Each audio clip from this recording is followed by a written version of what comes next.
The secret revealed: Bruce Lee's training philosophy. A simple gym membership card, dated May 27, 1965, recently triggered a real shockwave in the fitness world. This document, bearing Bruce Lee's name and coming from the Hong Kong gymnasium, reveals information that contradicts everything we thought we knew about the martial arts legend. Bruce Lee always affirmed that martial arts possessed deep meaning, but that they remained fundamentally a form of combat. While bodybuilders of his era focused on stacking weights and seeking maximum load, Lee had a totally different approach. He insisted on the necessity of training every part of the body for real combat. These training numbers were surprisingly modest. Squats at only 43 kilograms and very moderate bicep exercises. Yet this man could hold a 56 kilograms dumbbell straight out in front of him at arm's length, strike 9 times in 1 second and move with such speed that the cameras of the time struggled to film him. The numbers only make sense if you understand the secret philosophy behind every repetition he executed.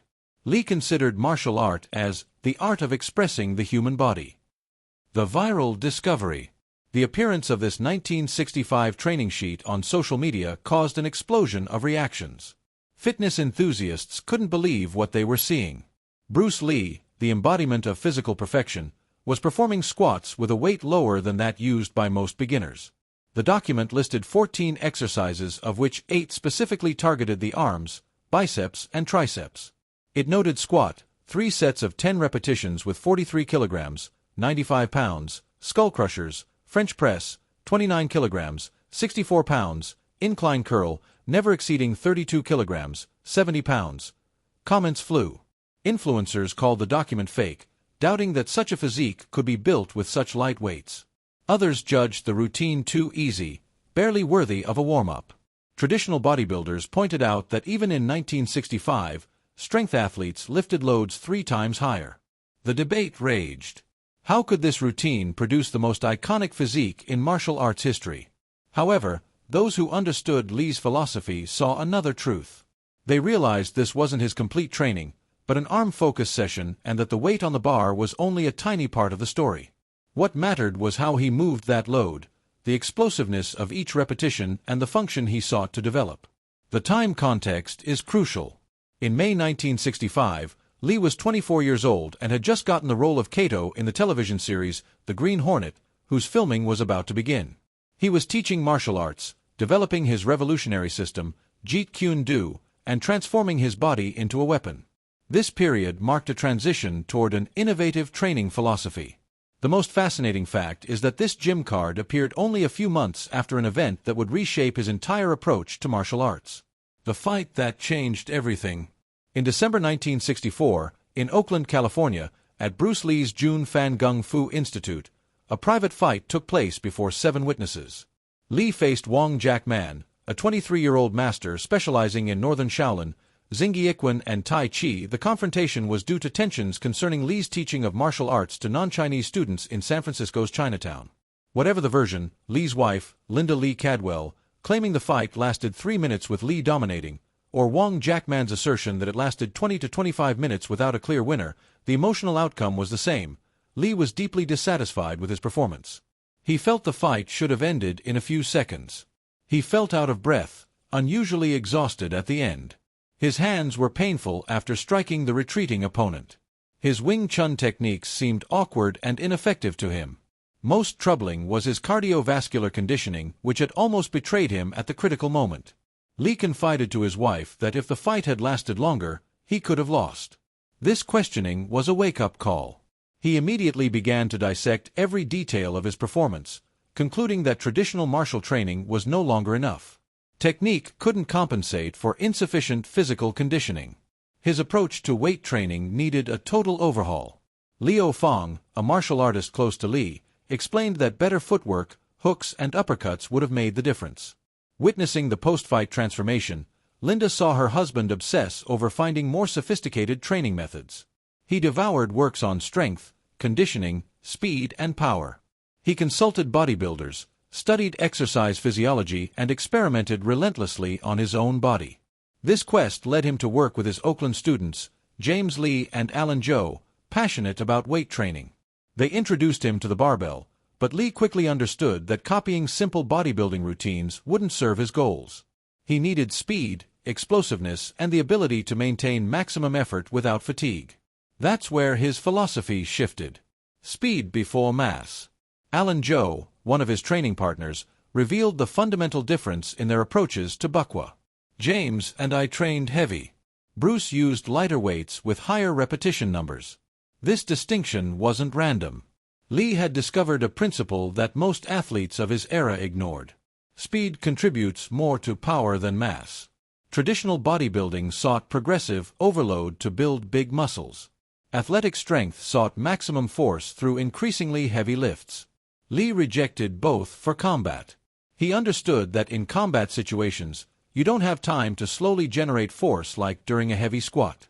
You need high explosive power delivered instantly in rapid succession. His research oriented him toward strongmen of the time, like Eugen Sandow, who performed incredible feats of strength without the massive physique of modern bodybuilders. Sandow resembled Michelangelo's statue of David, but could lift enormous loads. His secret, high-repetition training with lighter weights combined with intense mental concentration on the muscles being worked. Lee also studied Alexander Zass, another strongman who emphasized tension and control rather than raw weight. These pioneers knew that true strength involves the nervous system, not just muscle size. The ability to instantly recruit maximum muscle fibers to rapidly generate force required different training. Bruce Lee wasn't seeking the load.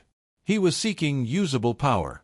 According to Dr. Adrian Kwan, researcher in neuromuscular performance, each repetition had a goal beyond physical appearance. Lee began practicing speed training, executing his usual exercises as explosively as possible. This method recruited a greater number of fast-twitch muscle fibers responsible for powerful and rapid movements. Lee realized that training with the intention of moving weight quickly, even if the weight was moderate, produced better results for martial arts than slowly performing heavy lifts. Bruce Lee. It's a form of combat. I mean, it's not a sport.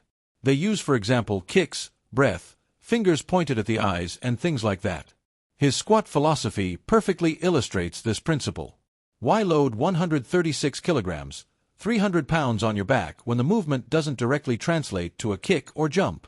Heavy squats make you good at moving slowly under enormous load. Light squats, executed explosively, develop the explosive power necessary for ultra-fast kicks and feline agility. The 43 kilograms or 95 pounds noted on the 1965 poster wasn't a sign of weakness, but a deliberate choice to train the qualities that really mattered in combat. Dr. Raymond Steele, martial arts historian, noted explosive squats for explosive kicks. It seems obvious, but Lee was almost the only one thinking this way in the 60s. He had also understood that heavy lifting caused significant muscle damage and required long recovery periods, which interfered with his main training, the perfection of martial techniques. If a 180-kilogram squat session made him too sore to properly practice his forms and techniques, strength training became counterproductive. The isometric secret. How could Lee hold a 54 kilograms, 120 pounds dumbbell straight at arm's length with such ease? The answer lies in a short, intense routine that strengthened muscles most people ignored: isometric exercises. Isometrics consists of generating maximum force against an immovable object. Lee was fascinated by this method after studying the works of Bob Hoffman, a weightlifting pioneer who promoted it in the 1960s. The principle is simple. Instead of moving a weight, you push or pull against a fixed resistance, using 100% of your strength for 6 to 12 seconds. Lee would chain bars on the floor and attempt to curl them with maximum effort. He strived to lift immobile bars. Sensei Hiro Tanaka, expert in conditioning for combat, stated Bruce understood that true power doesn't just move a weight, it locks it in place and releases it in one shot. This type of training offered unique advantages for combat. Maximum fiber recruitment. Unlike classic lifting where you can't use 100% of your effort to not lose control, isometrics allows pushing to the absolute limit without risk. Specific angle strengthening. Lee could target and intensely train the exact angle where his punch generated its maximum power. Neurological benefits.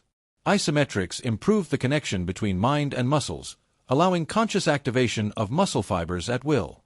Above all, it increased the rate of force development, that is, the speed at which he could generate maximum force. This quality is much more valuable in combat than pure maximum strength. Lee developed a simple isometric routine of 8 exercises, practiced 2 to 3 times per week. Each exercise was held at maximum effort for 6 to 12 seconds. The entire routine took little time, but produced remarkable strength gains without the excessive muscle mass or recovery needs of heavy lifting. The feat of holding a 54 kg dumbbell at arm's length came from this isometric training, which developed deep stabilizer muscles and extraordinary tension control. Lee targeted his deep muscles rather than the mirror muscles, even superficial ones, favored by bodybuilders. Function before aesthetics. A famous anecdote perfectly sums up Lee's philosophy. Dan Inosanto, his close friend and training partner, one day made a comment about the massive arms of a bodybuilder leaving a California gym. "Look at that guy's arms!" exclaimed Inosanto. Lee's response was immediate and striking. He asked what those enormous arms could actually do. Could they throw quick punches? Could they maintain speed and power throughout an entire fight? Did they have the flexibility and coordination required for martial arts? Lee wasn't interested in muscles that existed only for appearance. Every element of his physique had to serve a functional purpose. His training flowed directly from this principle. Only develop the strength, speed, and endurance necessary to maximize combat efficiency. Everything else was wasted effort and counterproductive mass that would slow him down. This approach made Lee a pioneer of what we call today functional fitness, decades before the term became popular. His measurements reveal his priorities. At his peak, during the filming of Enter the Dragon, Lee measured 172.5 centimeters, 5 feet 7.5 inches, and weighed between 63 and 65 kilograms. His body fat rate was between 4 and 6%. His chest, measuring 99 centimeters, 39 inches, at rest, could expand to more than 112 centimeters, 44 inches. His waist was only 73 centimeters, 29 inches, creating a spectacular V-taper. His arms measured between 35 and 40 centimeters, 14 to 16 inches, impressive but far from the size of a professional bodybuilder. These proportions represented the perfect balance for martial arts. Enough muscle to generate explosive power, but not too much mass to compromise speed or flexibility. Lee could do a full split, perform flying kicks at head height, and move with athletic grace. Lee famously expressed it, "I don't want to be big, I want to get better." Power, agility, flexibility, and endurance, he considered his body as a tool, not as an aesthetic project. The constant evolution of his program. Lee's training methods evolved considerably between 1965 and the early 1970s. The 1965 arm-heavy routine was only an early phase of experimentation. According to John Little, who compiled Lee's training notes in The Art of Expressing the Human Body, his weight training went through distinct phases. 1965 routine, very focused on arms, late 1960s. More balanced full body program including the clean and press, bicep curls, upright rows, bent over rows, barbell row, bench press, pullovers, and squats. He generally performed 2 sets of 8 to 12 repetitions for most exercises and 12 to 20 repetitions for squats. Early 1970s, minimalist, his weight training became remarkably simple. Clean and press, squats, barbell pullover, bench press, good mornings, and bicep curls. Only 6 exercises, 2 sets each, 3 times per week. This streamlined approach allowed him to save energy and time while maintaining strength. It's with this routine that he obtained the physique seen in films like Fist of Fury and Way of the Dragon. Lee also discovered peripheral heart action training, a circuit-type approach, found in Iron Man magazine. This method kept blood circulating throughout the body rather than in a single muscle group, simultaneously offering benefits in strength and cardiovascular capacity. His cardio evolved considerably after the fight against Wong Jack Man. He ran 3 to 4 days per week, covering 6 kilometers per session using fartlek, similar to modern interval training. He did enormous amounts of jump rope, sometimes 6 days per week. He incorporated the stationary bike, which he preferred to running to preserve his joints, while developing leg endurance. Core training, or body, was done daily, without exception. Lee believed in the necessity of developing a concrete midsection capable of absorbing strikes, while generating power for his techniques. These abdominal exercises included sit-ups, leg raises, and the legendary dragon flag, an extremely difficult anti-extension exercise that few athletes can perform correctly. Why heavy lifting fails for fighters? Modern strength coaches have confirmed Lee's intuition concerning heavy lifting. Loading enormous mass on your back doesn't translate perfectly in the majority of athletic movements. Neural or nerve fatigue resulting from near maximum lifts is considerable, requiring days of recovery that prevent technical training. For a martial artist who must practice techniques daily, this recovery demand is prohibitive. Lee had understood this intuitively decades before sports science confirmed it. The movement of a maximum squat is slow, requiring several seconds for the ascent phase.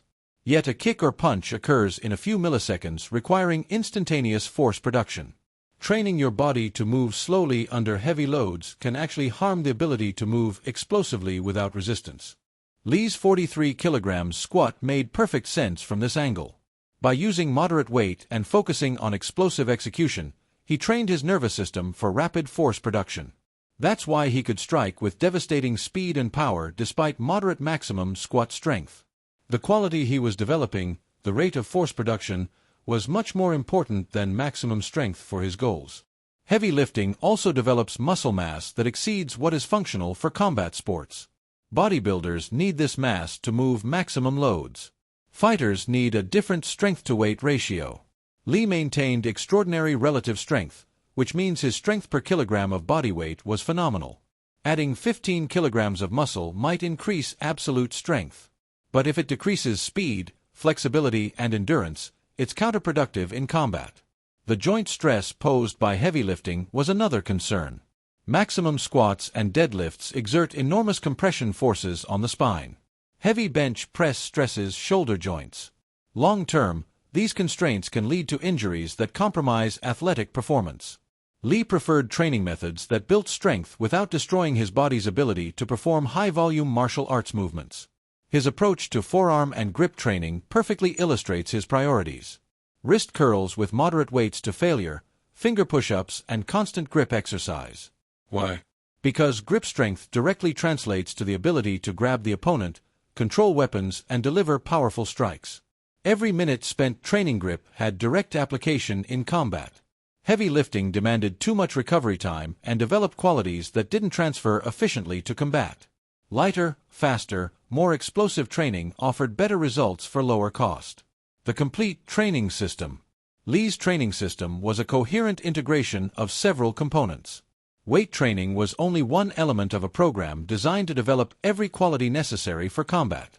A typical day from the late 1960s and early 1970s began with morning cardio, running or biking, followed by flexibility work, greater range of motion, more speed and strength. Afternoon sessions were dedicated to martial arts, technical exercises, sparring, heavy bag work, and forms. Evenings often included weight training, plus his emblematic ab and forearm work. Lee was an extreme multitasker, training throughout the day, wrist curls or ab exercises while watching television, dumbbells and barbells in every room, and his Marcy circuit trainer near the kitchen. Nutrition was equally important. Lee consumed 5 small meals per day to maintain his energy, avoided refined flour, and drank protein shakes mixing eggs, milk, bananas, peanut oil, brewer's yeast, wheat germ, and lecithin. He constantly experimented, keeping only what worked. This complete approach trained not only the muscles, but also the cardiovascular system, nervous system, flexibility, coordination, balance, and concentration, making him a complete athlete rather than simply a strong person. The legacy and modern application. Nearly 50 years after his death, Bruce Lee's training philosophy continues to influence elite athlete preparation. Bodybuilders like Arnold Schwarzenegger have praised his physique and approach. Modern MMA fighters have largely adopted these methods, favoring functional strength over maximum lifts. What makes his approach timeless is its emphasis on results, not dogma. He constantly experimented, applying his famous advice: absorb what is useful, reject what is useless, add what is specifically your own. The viral 1965 training card is only a snapshot of his constantly evolving methodology. Those who reject it neglect the rest of his training. Isometrics, speed work, cardio, flexibility, and martial practice. Today's athletes can learn from Lee's example. Train for performance specific to your sport. Favor transferable qualities, respect recovery, use lighter weights explosively, and develop comprehensively. At 63.5 kilograms, Lee moved faster than cameras could capture, struck with power that shocked larger opponents and built a physique that remains iconic. He achieved this level, not by lifting heavy, but through precise programming targeting exactly what he needed: speed and functional power.